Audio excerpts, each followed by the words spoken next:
বিসমিল্লাহির রহমানির রহিম। আমার অত্যন্ত স্নেহের এবং প্রিয় শিক্ষার্থীবৃন্দ, আশা করছি তোমরা সবাই ভালো আছো এবং নিরাপদে আছো। অনলাইন ক্লাসগুলোতে নিয়মিত যুক্ত হচ্ছ, বাসায় মনোযোগ সহকারে পড়াশোনা চালিয়ে যাচ্ছ। জ্যামিতিক আলোক বিজ্ঞান অধ্যায়টি নিয়ে আমি আলোচনা করছিলাম। সেই আলোচনার ধারাবাহিকতায় আজকের ক্লাসের শুরুতেই শিখব আমরা আলোক কেন্দ্র কাকে বলে। আলোক কেন্দ্র। আলোক কেন্দ্রের ডেফিনেশন হচ্ছে লেন্সের প্রধান অক্ষের উপর অবস্থিত যে বিন্দুর মধ্য দিয়ে একটি আলোক রশ্মি গমন করলে আপতিত রশ্মি প্রতিসরিত রশ্মির সমান্তরাল হয়, সে বিন্দুকে বলা হচ্ছে আলোক কেন্দ্র। খেয়াল করো,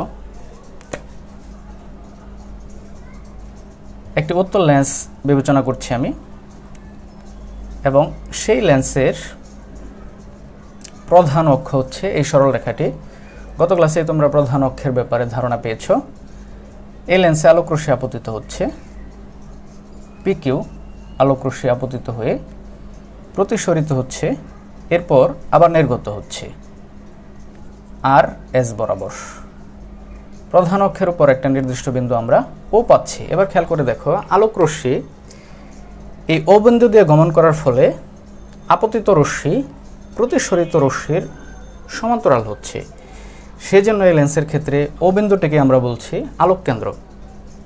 পিকিউ রশ্মিটি আর এস রশ্মির সমান্তরাল। যদি এই রশ্মিটিকে সামনের দিকে বর্ধিত করো, আর এসকে পেছনের দিকে বর্ধিত করো, তাহলে এই রশ্মি দুটি পরস্পরের সমান্তরাল হবে।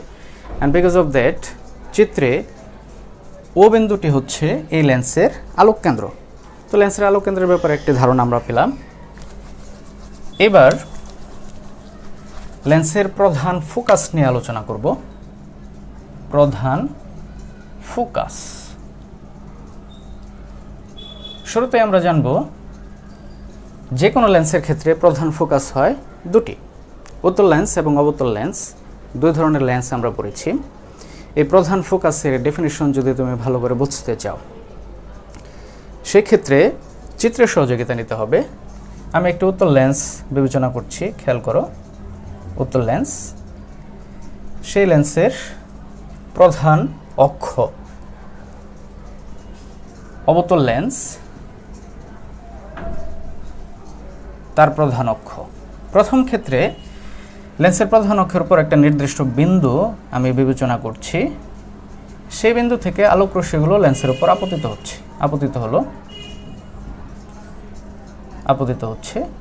আপতিত হওয়ার পর প্রতিসরিত রশ্মিগুলো প্রধান অক্ষের সমান্তরালে চলে যাচ্ছে। প্রতিসরিত যে রশ্মিগুলো আছে সেগুলো চলে যাচ্ছে প্রধান অক্ষের সমান্তরালে। অবতল লেন্সের ক্ষেত্রে খেয়াল করে দেখো,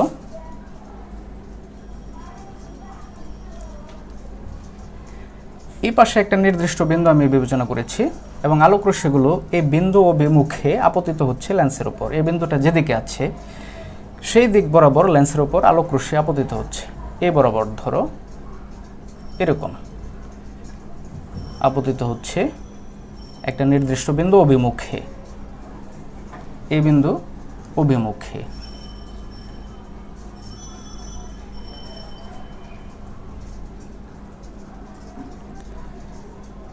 এরপর প্রতিসরিত রশ্মিগুলো প্রধান অক্ষের সমান্তরালে চলে যাচ্ছে। প্রথম চিত্রে খেয়াল করে দেখো, একটা নির্দিষ্ট বিন্দু পেয়েছি, সেটাকে F1 বলছি। দ্বিতীয় চিত্রেও একটা বিন্দু পেয়েছি অবতল লেন্সের ক্ষেত্রে, সেটা হচ্ছে F1। চিত্রে যে বিন্দু দুটি তুমি দেখতে পাচ্ছ, এই বিন্দু দুটি হচ্ছে লেন্সের জন্য প্রথম প্রধান ফোকাস। তাহলে প্রথম প্রধান ফোকাসের ডেফিনিশনটি কী দাঁড়ায় একটু খেয়াল করে দেখো।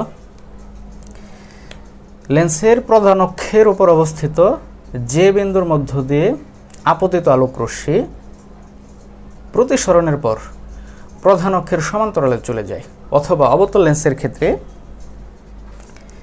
লেন্সের প্রধান অক্ষের উপর অবস্থিত যে বিন্দু অভিমুখে আপতিত আলোক রশ্মিগুচ্ছ প্রতিসরিত হওয়ার পর প্রধান অক্ষের সমান্তরালে চলে যায়, সে বিন্দুকে বলা হচ্ছে প্রথম প্রধান ফোকাস। এবার চলে এসে আমরা দ্বিতীয় প্রধান ফোকাসে। আরও দুটি চিত্র আমরা এখানে কনসিডার করব। উত্তল লেন্সের ক্ষেত্রে তার প্রধান অক্ষ, অবতল লেন্স নিচ্ছি, সেই লেন্সের প্রধান অক্ষ।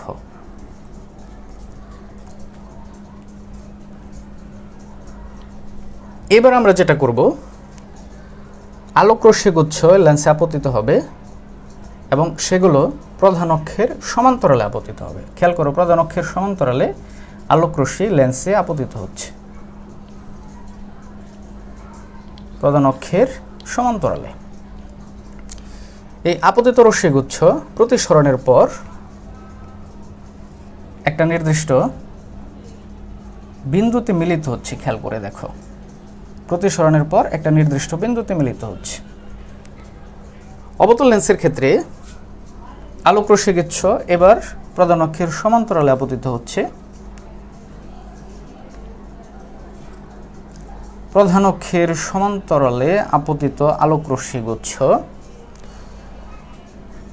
প্রতিসরিত হওয়ার পর এখানে খেয়াল করো, মনে হচ্ছে যে একটা নির্দিষ্ট বিন্দু থেকে সে অপসৃত হচ্ছে, একটা নির্দিষ্ট বিন্দু থেকে অপসৃত হচ্ছে।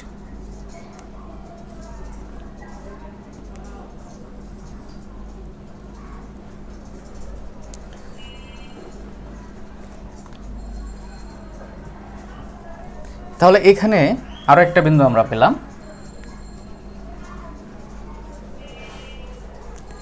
এই চিত্রগুলোতে খেয়াল করো, আলোকরশ্মিগুলো আপতিত হচ্ছে প্রধান অক্ষের সমান্তরালে। প্রথম ক্ষেত্রে প্রতিসরিত হয়ে একটা নির্দিষ্ট বিন্দুতে মিলিত হয়েছে, সেটাকে আমরা F2 বললাম। অবতল লেন্সের ক্ষেত্রে এখানে খেয়াল করে দেখো কি ঘটনা ঘটলো। আলোকরশ্মিগুচ্ছ প্রধান অক্ষের সমান্তরালে আপতিত হয়ে যখন প্রতিসরিত হচ্ছে তখন মনে হচ্ছে যে একটা নির্দিষ্ট বিন্দু থেকে নির্গত হচ্ছে বা অপসৃত হচ্ছে, সেই নির্দিষ্ট বিন্দুকে আমরা F2 বললাম। তাহলে এই চিত্রে F2 এবং অবতল লেন্সের ক্ষেত্রে এই চিত্রে যে F2 দুটা নির্দিষ্ট বিন্দু আমরা পেয়েছি, এই বিন্দু দুটিকে বলা হচ্ছে দ্বিতীয় প্রধান ফোকাস। সেক্ষেত্রে এই দ্বিতীয় প্রধান ফোকাসের ডেফিনিশন কি দাঁড়ায় একটু খেয়াল করে দেখো। প্রধান অক্ষের সমান্তরালে আপতিত আলোকরশ্মিগুচ্ছ প্রতিসরিত হওয়ার পর প্রধান অক্ষের উপর যে নির্দিষ্ট বিন্দুতে মিলিত হয় অথবা যে নির্দিষ্ট বিন্দু থেকে অপসৃত হচ্ছে বলে মনে হয় প্রধান অক্ষের উপর অবস্থিত, সেই নির্দিষ্ট বিন্দুকে বলা হচ্ছে দ্বিতীয় প্রধান ফোকাস। এবার ফোকাস দূরত্ব নিয়ে আলোচনা করা যাক। খেয়াল করে দেখো, ইতিমধ্যেই আমরা লেন্সের আলোক কেন্দ্র কাকে বলে সেটা জেনেছি। এখানে 4টি লেন্স আমি এঁকেছি, প্রত্যেকটি লেন্সের একটি নির্দিষ্ট আলোক কেন্দ্র আছে। ফোকাস দূরত্ব হচ্ছে,